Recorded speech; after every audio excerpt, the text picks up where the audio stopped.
오늘 말씀 같이 볼 텐데요. 이 말씀을 듣고 우리가 이 한 주를 살아갈 때 결단하는 마음으로 나아갔으면 좋겠습니다. 마가복음 8장 35절에서 38절까지의 말씀이에요. 우리 35절부터 여러분이 있는 자리에서 한번 최선을 다해서 큰 소리로 한번 읽어볼까요? 시작. 누구든지 자기 목숨을 구원하고자 하면 잃을 것이요, 누구든지 나와 복음을 위하여 자기 목숨을 잃으면 구원하리라. 36절. 사람이 만일 온 천하를 얻고도 자기 목숨을 잃으면 무엇이 유익하리요? 37절.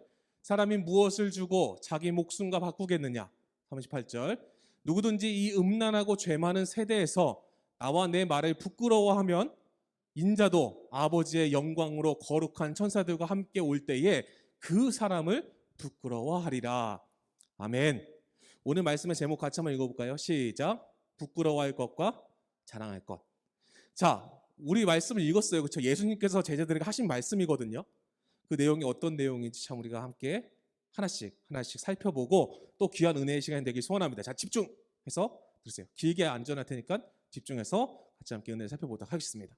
목사님이 요즘에 뉴스를 자주 봐요. 코로나 때문에라도 자주 보는데 참 이슈가 되고 있는 사건들이 많이 일어났었어요. 그렇죠?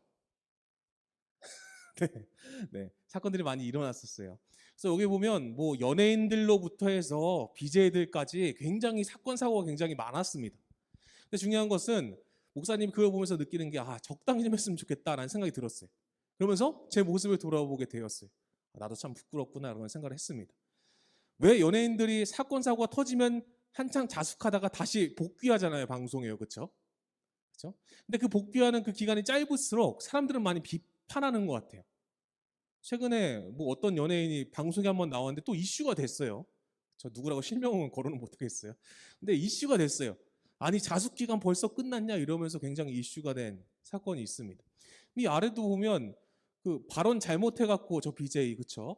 네, 누구라고 말 안 하겠어요. BJ인데 발언 한번 잘못해갖고 또 몸매를 맞았어요. 근데 자숙한다고 일정 시간 지나고 또 다시 복귀를 했어요. 그쵸? 머리까지 밀면서 사과했는데 팬들은 또 민심이 또 그렇더라고요.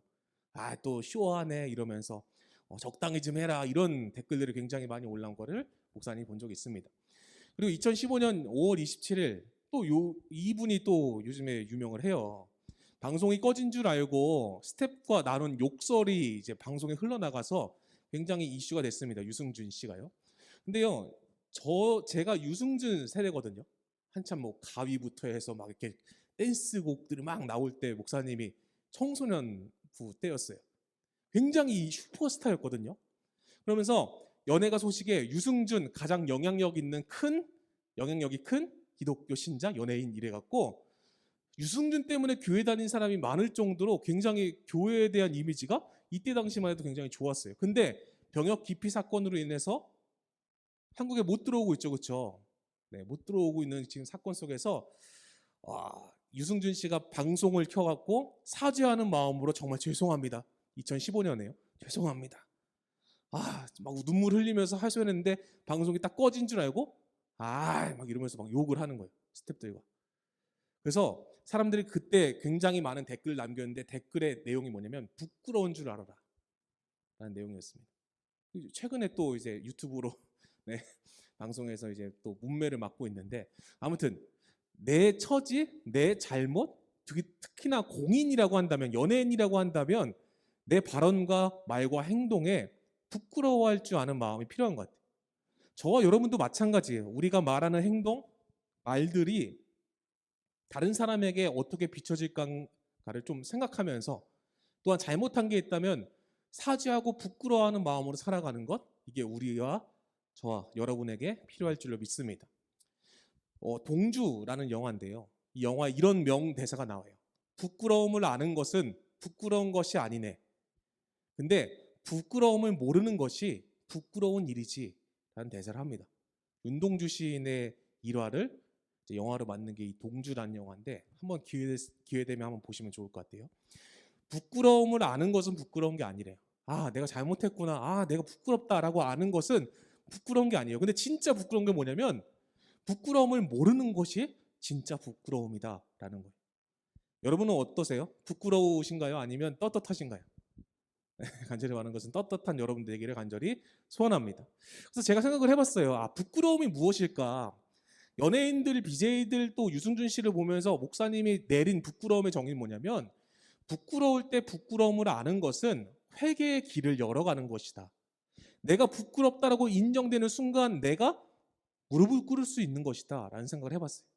반대로 내가 자랑할 것을 자랑하는 것은 생명의 길이 견고해지는 길이다라는 생각을 해봤습니다. 그리스도인이라면 내가 부끄럽다라고 한다면 바로 우리는 무릎을 꿇고 회개의 길로 나아가야 돼요. 또 내가 자랑할 것을 자랑하는 것, 그리스도인이 뭘 자랑하겠어요, 그렇죠? 그 은혜를, 십자가를 자랑하는 것은 생명의 길이 견고해지는 길이다라는 생각을 해봤습니다.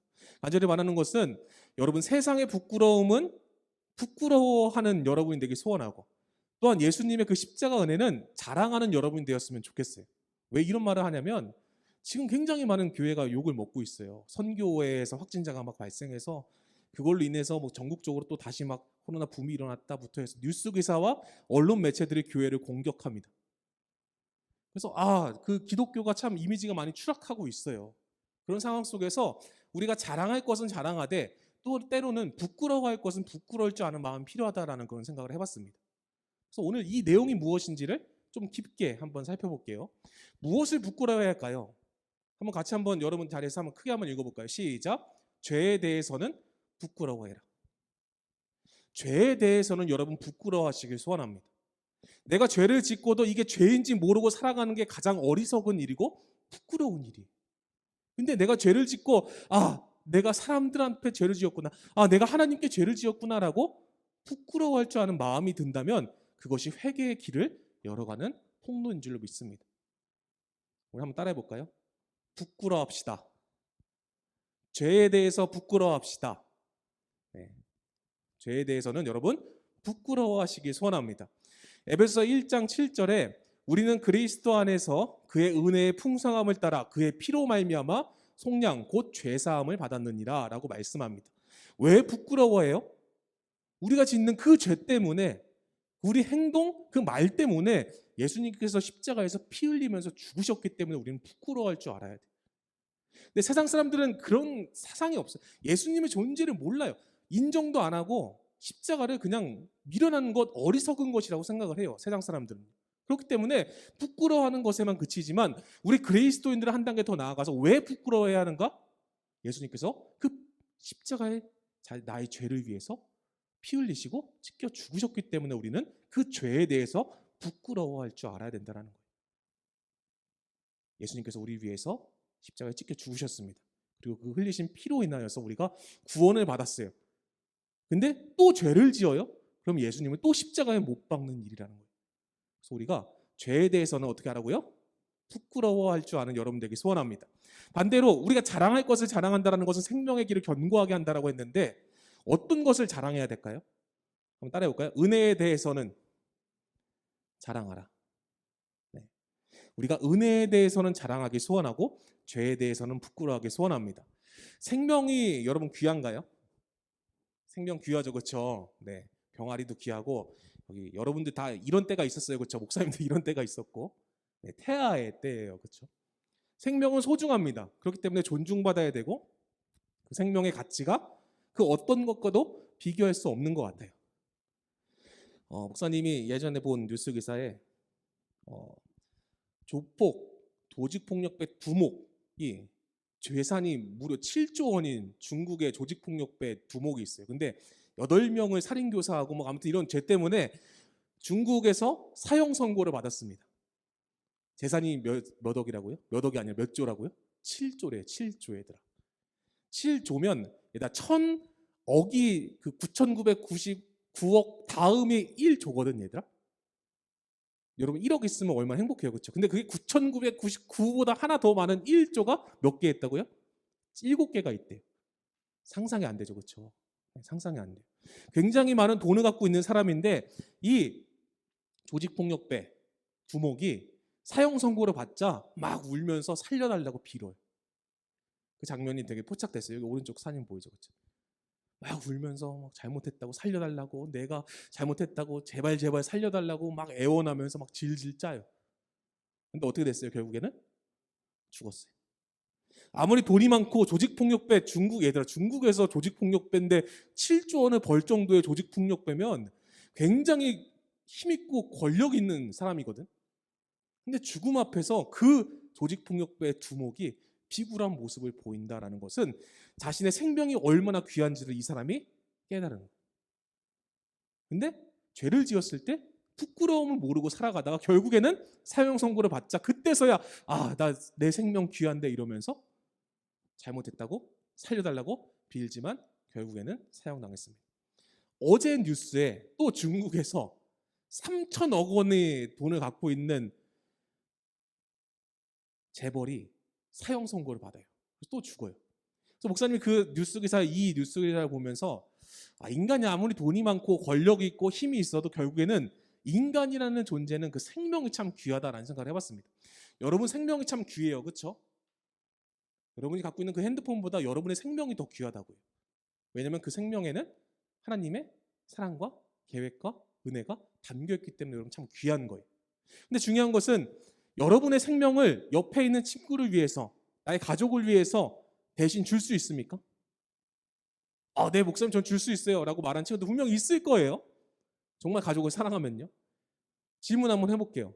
지금 온라인으로 예배드리는 보경이부터 해서 형제가 있는 우리 친구들, 여러분의 동생을 위해서, 누나 오빠를 위해서, 언니 오빠를 위해서 죽을 수 있나요?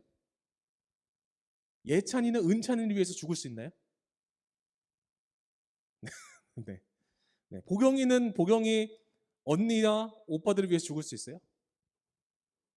네. 아마 쉽게 대답은 못할 것 같아요. 왜요?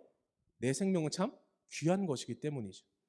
예수님께서 근데 이런 말씀을 하세요. 오늘의 말씀에요. 사람이 만일 온 천하를 얻고도 자기 목숨을 잃으면 무엇이 유익하리요? 2000년 전에 예수님께서도 이 놀라운 사실을 이미 알고 계시고 제자들한테 얘기하신 거예요. 아무리 힘이 있고 권력 있고 돈이 있어도 생명이 귀하다. 그러면 37절, 사람이 무엇을 주고 자기 목숨과 바꾸겠느냐? 예를 들면 목사님 수중에 돈이 13만 원 있으니까 13만 원을 준대. 그 대신 너의 생명을 나한테 줘. 그럼 너는 바꿀 거야? 안 바꿀 거야. 예를 들면 1,000억을 줘. 한나야, 너한테 1,000억을 줄게. 그 대신에 넌 죽어야 돼. 이러면 한나 죽을 거예요? 우리 엄마 아빠 날 키우느라 고생했는데 그렇게 효도해야지 이러면서 그런 마음 안 들어요? 네. 그 누구도 그 어떤 것과 자기의 생명을 바꾸지는 않을 것 같아요. 오늘 방송이래. 말씀을 듣고 있는 여러분도 아마 동일한 마음일 것 같아요. 예수님께서 똑같이 말씀하세요. 사람이 무엇을 주고 자기의 목숨을 바꾸겠느냐? 그만큼 생명이 귀하다라고 말씀하시는 거예요. 근데 중요한 것은 그만큼 생명이 귀한데 예수님께서는 나를 위해서 십자가에서 죽으셨다라는 거예요. 저를 위해서, 또한 여러분을 위해서 십자가에서 그 생명을 대신 주셨다라는 거예요. 히브리서 12장 2절에 보면 믿음의 주여 또 온전하게 하시는 이인 예수를 바라보자. 그는 그 앞에 있는 기쁨을 위하여. 그 앞에 있는 기쁨이 뭘까 얘들아? 너희들을 구원하는 기쁨인 거예요. 너희들을 구원할 수 있다는 그 기쁨을 위하여 십자가를 참으셨대. 십자가에서 죽으시는 것을 참으시사 부끄러움을 개의치 하지 아니하셨더니 하나님 보좌 우편에 앉아 계시는데, 예수님께서는 나를 살리기 위해서 십자가의 그 부끄러움을 개의치 아니하셨어. 부끄러워하지 않았어. 만약에 예수님께서 나의 죄를 위해서 죽으셔야 되는데 십자가를 부끄러워하셨다라고 하면 십자가 질 수 있을까? 안 지셨을 것 같아. 근데 예수님께서는 부끄러워하지 않으셨어. 너희들을 자랑스러워하셨어. 그래서 너희를 구원하시기 위해서 십자가에서 찢겨 죽으신 거예요. 그 기쁨을 위하여. 예수님은 너희들을 구원하기 위해서, 우리의 죄를 사하시기 위해서 그 기쁨을 위하여 십자가의 부끄러움을 참으셨대. 그렇기 때문에 우리는 죄에 대해서는 부끄러워할 줄 알아야 되고 예수님의 십자가에 대해서는 자랑할 줄 알아야 되는 거예요. 그래서 오늘 말씀 38절에 이렇게 얘기합니다. 누구든지 이 음란하고 죄 많은 세대에서 나와 내 말을 부끄러워하면 인자도 아버지의 영광으로 거룩한 천사들과 함께 올 때에 그 사람을 부끄러워하리라. 간절히 바라는 것은 여러분 세상에 나아가서는 죄에 대해서는 굉장히 부끄러워하시길 소원합니다. 그래, 내가 잘못했어. 내가 하나님께 잘못했습니다. 죄에 대해서는 부끄러워하되 나를 구원하시기 위해서 십자가에 달려 죽으신 저 예수님의 십자가 사랑 안에는 자랑하는 여러분 되길 소원합니다.